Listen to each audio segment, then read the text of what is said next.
everyone. Nice bright sunny day here on Friday the 9th of May. I'm a happy chappy this morning because my favourite team, Tottenham Hotspur, managed to make it to the Europa Cup final. And I'm really pleased about that. Very sad about my local team, Bristol City, not doing too well in the playoffs for the Championship. But back to the chess. Now, I got a game for you in 2024, last year, when I won the Frome tournament. This was round 2, and on the 18th of May, I faced a player I played many times, always managed to defeat him, but he's a very decent player. I don't understand why his grade is as low as it is. He can play some really decent chess, and he's beaten some really good players. He has been a bit of a problem to me. I've had to work hard to beat him sometimes, but he can play a good game. His name is Mauro Farino from Bath. Nice fella, he's similar age to myself, born in 1955, just a bit younger than me. And we were playing on a Saturday morning. So I was white, and this is what happened. I played e4. Mauro played e5, knight f3, knight f6. So, excuse me. So we're going into the Petrov defense, but I play it with a difference. Usually I play knight takes pawn, and when the opponent plays d6, I play knight back to f3, and then when the opponent plays knight takes e4, I flick the queen out to a4, check, and pick up the knight for free. But this time I played c3 because I was looking at a line where I can do this, and it really does scare the opponent. This is a Ponziani. So he played knight c6. He didn't take the pawn. He wasn't taking any chances. So I played d4. He played ed. Then I pushed the e pawn on, and he played knight into d5.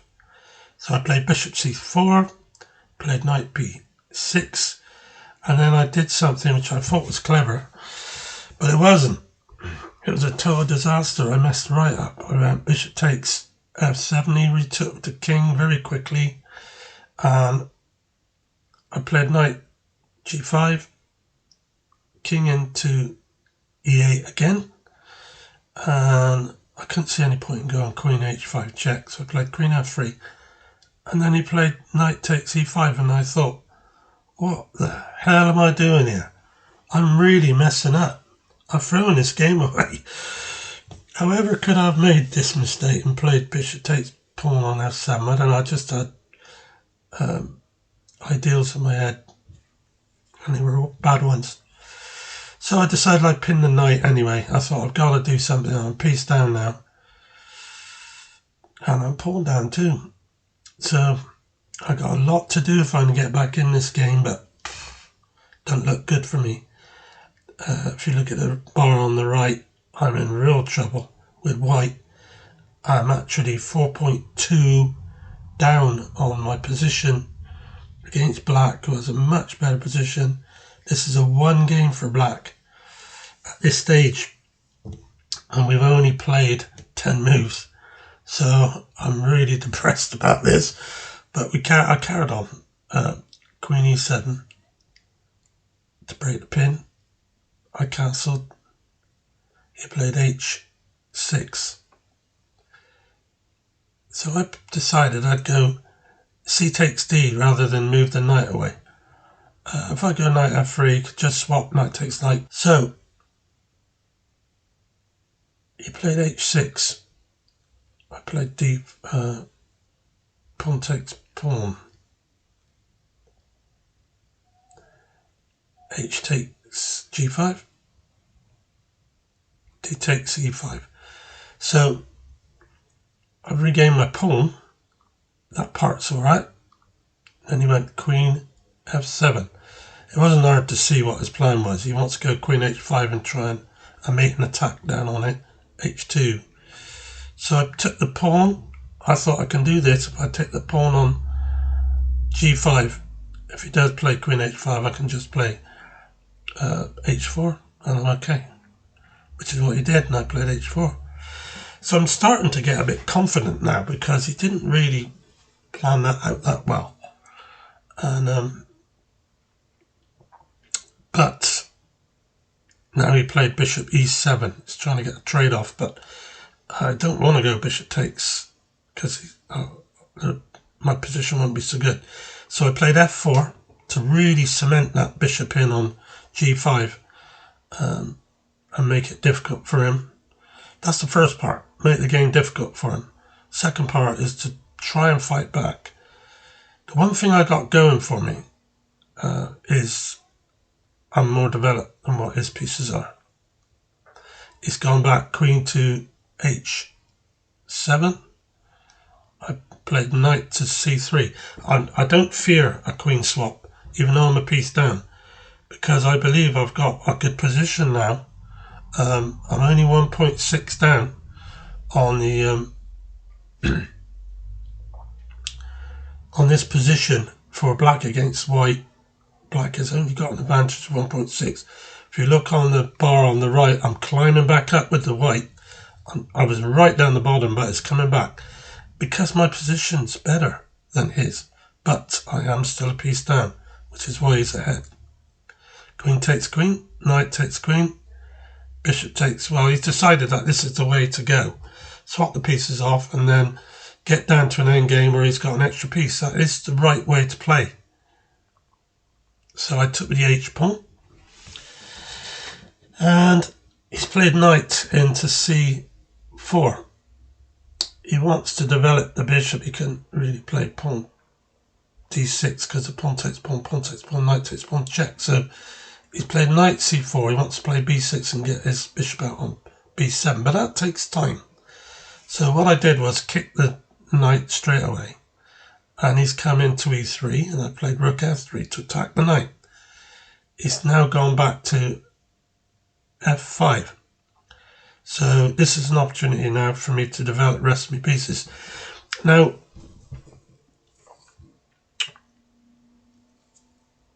when I was at South Bristol Chess Club some years ago, about 10 years ago, our chess coach, Federation Master Mordiu, he taught us that sometimes you need to take stock of your position, have a look, just to look at your position, see what it's like at a certain point in the game, and do an assessment of your pieces, where they are and where they should be. Do you have the best position for your pieces? Look and see what usefulness each one is performing. I looked at my position after g2, king g2, and while I was waiting for him to make his move, I did this. And I thought, well, my knight's really good. My rook's okay on the third rank. And my other rook is not in play yet. So that's the piece I've got to get going. And I look at his position. He's got two active pieces, a knight and a rook. Otherwise, he's got a rook that's not even developed yet. He's got a bishop that's not even developed yet. He's got a king that can't castle, but that's not such a big deal because the queens are off now. And he needs to play a pawn out before he can get his bishop out. And so I've got time. I've got time on my side. And I've got a little bit of, I'd say a bit of a chance. So he's played b6, obviously. And now if he gets that bishop on there with my knight and rook where they are, I'm in real trouble. So I played the rook across to offer rook swap. He didn't take the rook. He didn't want to unblock my two double pawns. So he played the rook down to h4. So I took, and he took with the knight. Some people would say, oh, don't swap pieces off when you're piece down. And that is good advice. But there are times when it's not necessary. So I played g4, leaving him only one square to go with his knight now. To keep his knight from being active is really important. So he now played bishop b7, which is a really strong move. This has to be met, so I played knight back to g3. He moved his king up so he can bring his rook out. And he's really, like, much better now. He's got nearly a 2-point advantage with his black position against my white position here. The bar's dropped a little bit for me again, but I'm not giving up hope. I still think I can get back into this game. So I developed my final piece, which was rook to c3. So as we assess the position again, I've got a nice bunch of pawns there. If I get the pawn on f5 and get behind those pawns, I've got 3 really good pawns there. He played c5. So Mauro played c5. I played knight h5. Attacking the pawn. He doesn't mind me taking the pawn because he's going back to g6 with his knight, threatening to take my f-pawn. I really don't want that, otherwise I'll have 2 islands of pawns with no pawn in between to strengthen it, and I'll lose for sure. So I'm not going to take that pawn. So I played rook to d1. Now he's played rook to f8, putting pressure on that f-pawn. So I played king to g6. So he's played rook f7. He couldn't move his king to f7 because I'll take rook takes d7. So I've got him in a bit of a bind here. And if you look at the bar, I'm almost level now. He's got a barely 0.2 advantage. My position is changing for the good. Somehow I've fought my way back into this game. I'm very pleased with the way it's going. So I brought my rook into d6, further making it difficult for him. He can't, he's shut right in with his pieces, and that's what I've managed to do, to shut him down and stop doing anything to make advantage of the pieces, extra piece he's got. So I played rook d6. He played knight back to f8. This is probably the best move, so we can kick my knight out of there with possibly g6, but the only thing with that is I can go knight into f6, which would be terrible for him. So I can only assume that he's played the knight back to go to h7, possibly, I don't know. Or just to defend the d7 pawn. So I took advantage of this, moved to g5, so his knight can never go back on that square, at least not yet. So now he's gone king into d8. This is good for me, I like this. All his pieces are going back. It's got a rook now in a bad position. His only active piece is his bishop. And so I've now got the advantage. Look at the bar. I'm the one who's gone up now. Piece down, and yet I'm up on the bar. I'm up 2.5 in my position. Not quite a winning position, but those pawns are so strong in a line there. I'm just denying them any space anywhere. I'm very pleased with my progress. So I played g6. This is a bit embarrassing for his rook. He has to move it. It's only one place, which is e7. And I advance my king up. So it's very hard for him now. He can't move his rook anywhere except back. He can't move his knight at all. His bishop's his only active piece. We stand almost evens. So he's gone king c7. And I'm bringing my knight back into the action now. Knight g3. He's trying to break out on the queen side with b5. Knight e2 to counter this. a5. So he's played a5. I'm attacking the pawn on b5. Trying to get him to move that pawn if possible. but he decided he would defend it. That's a good move, with bishop to c6. Very solid, that part of his game. Sooner or later, I think he's going to try and break out on the queenside by sacking the knight, but at the moment he's not interested in doing that. He's waiting. So I've gone g5 now. Oh, this is getting very interesting, as my pawns are pushed right up. And then he played b4, attacking the knight. So I gotta go into e4. If he swaps, I take the king, and he cannot move his king forward. And I think I've got a chance of a draw. We now have an even position, but I am attacking the c pawn, and he has to defend it. So when he plays king to b6, his rook is pinned. So king to b6, knight d7. I'm looking at knight c5 to check him. So he's advanced his king. So I move knight into c5, and he pushed his a pawn, a4. Now I see something here. There's a possibility of rook back to d2.